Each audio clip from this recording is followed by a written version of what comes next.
Public interest में अब पीले सोने की पड़ताल का दूसरा हिस्सा दिखाना है। कल हमने आपको बिहार में अवैध खनन की तस्वीर दिखाई थी। आज हमारे रिपोर्टर पंजाब पहुंचे। सूबे में आम आदमी पार्टी की सरकार है। जनता से वादा किया था कि शासन में आते ही अवैध खनन रोक देंगे।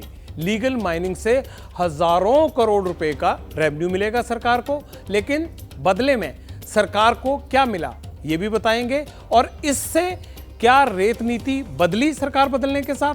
क्या लोगों को सस्ता रेत मिलने लगा? क्या वाकई इलीगल माइनिंग वाली साइट्स अब पंजाब में बंद हो गई हैं?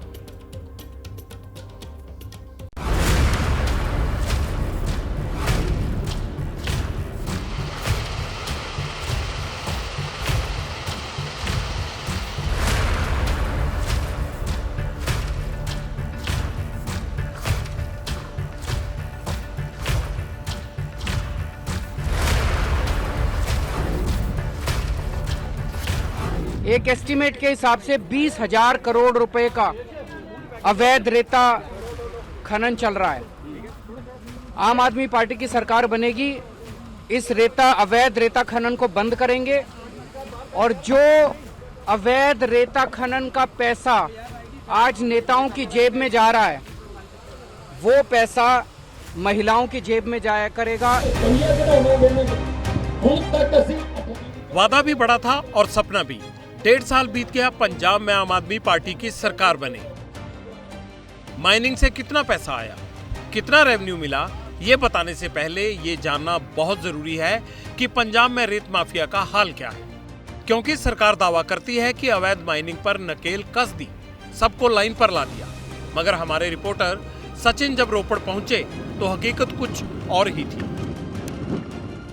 अवैध माइनिंग हो रही है, रोपड़ में है इस वक्त हम रूपड़ बेदी के पास। सामने आप देख सकते हैं मशीन जा रही है और ये मशीन जो है माइनिंग करके आ रही है यहीं साथ के एरिया में, और इससे भरा हुआ ट्रक जो है वो ऊपर जा चुका है। और सामने जो है पहाड़ जो है आप देख सकते हैं, जो निशान जो नजर आ रहे हैं उस पहाड़ के ऊपर, ये फ्रेशली माइंड साइट है जहां से तमाम जो पहाड़ जो हैं उनको खोदा जा रहा है। तो अवैध माइनिंग किस कदर हो रही है यहाँ रोपड़ जिले में उसका अंदाज़ा हम लगा सकते हैं। बजरी, रेता और जो क्रशर इंडस्ट्री के पास जाएगा सारा माल, और क्रश करके जो है उससे रेता और बजरी जो है अलग अलग करके जो है वो मार्केट में बेचा जाएगा। पर सवाल यही है कि ये सरकार की नाक के नीचे हो रहा है, ये अवैध है, तमाम ये चीज़ें अवैध हैं, और क्यों सरकार इसको चेक नहीं कर पा रही है। सचिन थोड़ा और आगे बढ़े तो अवैध खनन के नए सबूत दिखाई दिए। इतना बड़ा गड्ढा अमूमन तब होता है जब कोई एस्टेरॉइड गिरता है। सोचिए, इतने बड़े हिस्से में 40 फीट नीचे तक अवैध माइनिंग जारी है। पंजाब का ये वो इलाका है जहां सरकार ने अभी माइनिंग का ठेका दिया ही नहीं है।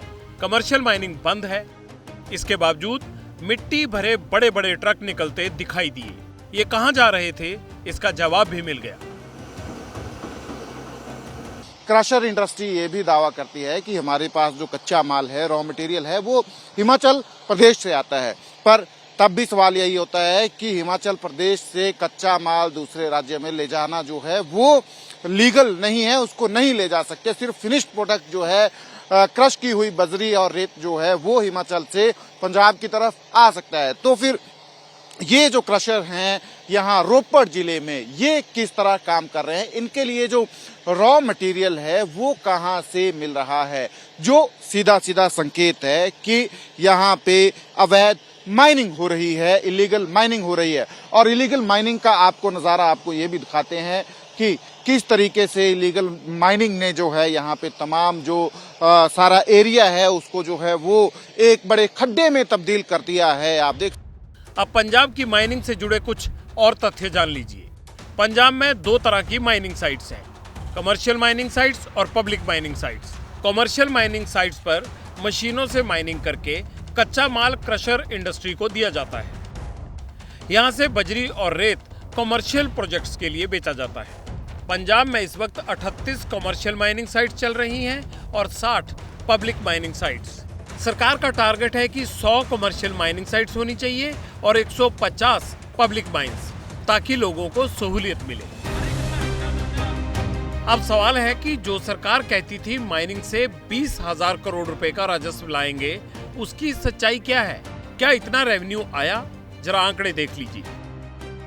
2022 में पंजाब सरकार को माइनिंग से 247 करोड़ रुपए आए और इस साल अभी तक 191 करोड़, यानी 1.5 साल में सिर्फ 438 करोड़ ही आए।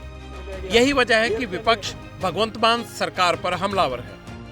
20,000 करोड़ रुपया ਅਸੀਂ ਇੱਥੋਂ ਕੱਢ ਦਿਆਂਗੇ, ਮਾਈਨਿੰਗ ਚੋਂ ਕੱਢ ਦਿਆਂਗੇ, ਰੇਤੇ ਚੋਂ 40,000 ਕਰੋੜ ਰੁਪਇਆ ਅਸੀਂ ਸ਼ਰਾਬ ਚੋਂ ਲੈ ਲਾਂਗੇ। ਪੈਸਾ ਆ ਰਿਹਾ, ਮਾਈਨਿੰਗ ਚੋਂ ਵੀ ਆ ਰਿਹਾ, ਸ਼ਰਾਬ ਚੋਂ ਵੀ ਆ ਰਿਹਾ, ਪਰ ਉਹ ਪੰਜਾਬ ਦੇ ਲੋਕਾਂ ਵਾਸਤੇ ਨਹੀਂ ਆ ਰਿਹਾ, ਉਹ ਲੀਡਰਾਂ ਵਾਸਤੇ ਹੈ। ਆਮ ਆਦਮੀ ਪਾर्टी ਦੇ ਚਾਹੇ ਲੀਡਰ ਹੈ। पहले साल 155 करोड़ आए, दूसरे साल 200 करोड़ आए। अगर केजरीवाल साहब के हिसाब से 20,000 करोड़ लगाएंगे ना तो 100 साल में भी ये पूरा नहीं होगा। कि झूठ की पराकाष्ठा, अगर कोई पराकाष्ठा होती है मतलब जो जिससे ऊपर कुछ ना हो, वो है अरविंद केजरीवाल। माइनिंग खुलेआम चल रही है। हालांकि कम रेवेन्यू को लेकर पंजाब सरकार का अपना तर्क है। बात पंजाब और हरियाणा हाई कोर्ट के फैसले पर डाल दी गई। जब हमारी सरकार आई थी तो पहले 6-7 महीने तो ऑनरेबल हाई कोर्ट की डायरेक्शन की वजह से जो हमारी माइनिंग साइट्स हैं वो बंद रही थी। आने वाले समय में इसमें कलेक्शन भी बढ़ेगा और लोगों को जो रेत है वो सस्ते रेट पर डेफिनेटली मिलेगी। सरकार किसी की भी हो, लेकिन पंजाब में माइनिंग बहुत बड़ा मुद्दा है। हर पार्टी दूसरे के खिलाफ माइनिंग के मुद्दे को बनाती है। खैर, सियासत अपनी जगह है, लेकिन पंजाब में रेत का हाल क्या है? कितने का मिलता है रेत आम आदमी को? पंजाब में 2 साल पहले एक ट्रॉली रेत 2800 से 3,000 रुपए का होता था, अब 6,500 से 7,000 रुपए में आता है। पंजाब में रोपड़ और तरनतारन में इलीगल माइनिंग साइट्स हैं। ये 2 जिले हैं। रेत महंगा होने से पंजाब में कंस्ट्रक्शन कॉस्ट 30% बढ़ गया है। इसका सीधा असर लोगों पर पड़ा है। घर बनाना महंगा हो गया है। अब पंजाब सरकार ने क्या किया? पब्लिक माइंस खोल दी, जिसमें रेत का रेट 5 रुपए प्रति घन मीटर रखा गया है। 5 रुपए से लोग यहां से सस्ती दरों पर रेत ले जा सकते हैं, मगर ट्रॉली और लेबर का खर्च उनको खुद उठाना पड़ेगा। या अपनी लेबर ले आइए या खुद भर लीजिए, लेकिन रेत के पैसे 5 रुपए प्रति स्क्वायर फीट। पंजाब सरकार की नई नीति पर सवाल उठ रहे हैं। आरोप तो ये भी लग रहे हैं कि बॉर्डर वाले इलाकों पर माइनिंग सही नहीं है, क्योंकि मसला राष्ट्रीय सुरक्षा से जुड़ा है। बगल में पाकिस्तान है। जो बाहर की स्टेट से माइनिंग के द्वारा रेता पंजाब में आ रहा है, उसमें 6 रुपए फुट का एक गुंडा पर्ची आज तक उसका हिसाब नहीं हुआ कि जमा कहाँ हुई है। और मेरा ख्याल है कि इनको वो भी बताना चाहिए कि हाँ भी वो कौन और कैसे वो कहाँ जाता है, वो पैसा जो आता है। सो माइनिंग तो इवन के हाई कोर्ट ने सरकार को बहुत उसके ऊपर डांटा है कि जो कग्गर दरिया में और जो इधर हमारे बॉर्डर एरिया में माइनिंग हो रही है, उससे इवन के देश की सिक्योरिटी को खतरा है। सवाल एक और है, रेत माफिया की वजह से पंजाब को कितना नुकसान हो रहा है? अगर रिपोर्ट्स को हम देखें तो उनके मुताबिक भारत में सैंड माइनिंग का कारोबार 10 लाख करोड़ का है। पंजाब में 3,000 एकड़ इलाके में अवैध खनन होता है। 2018 की रिपोर्ट में इसका खुलासा भी हो चुका है।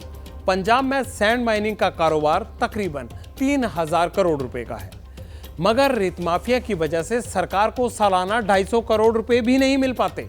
इलीगल 3,000 करोड़ का सरकार को 250 भी नहीं मिल रहे। पंजाब को हर साल 2 करोड़ टन रेत की जरूरत पड़ती है अलग अलग कार्यों के लिए, और कमर्शियल साइट्स बंद हैं। इसीलिए अवैध खनन बढ़ जाता है, क्योंकि डिमांड है। अगर तेलंगाना और आंध्र की बात करें हम, आंध्र प्रदेश की, तो यहाँ रिवर बेड का एरिया कम है, मतलब जहाँ से निकाला जा सकता है रेत और बाकी बजरी वगैरह, मगर इन दोनों राज्यों का राजस्व ज़्यादा है। तेलंगाना को सालाना 5,902 करोड़ रुपए का रेवेन्यू मिलता है, जबकि आंध्र को 4,756 करोड़ रुपए का राजस्व आता है। लीगल सैंड माइनिंग से हो रहा है ये।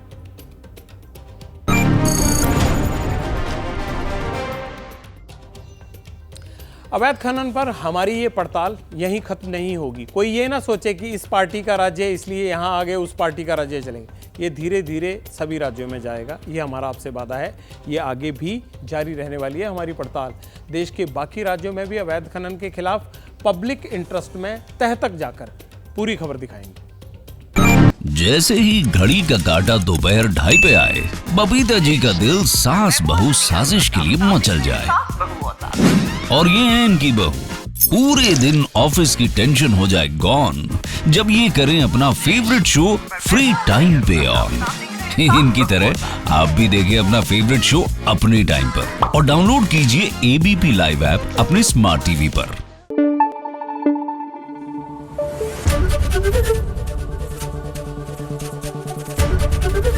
एबीपी न्यूज आपको रखे आगे।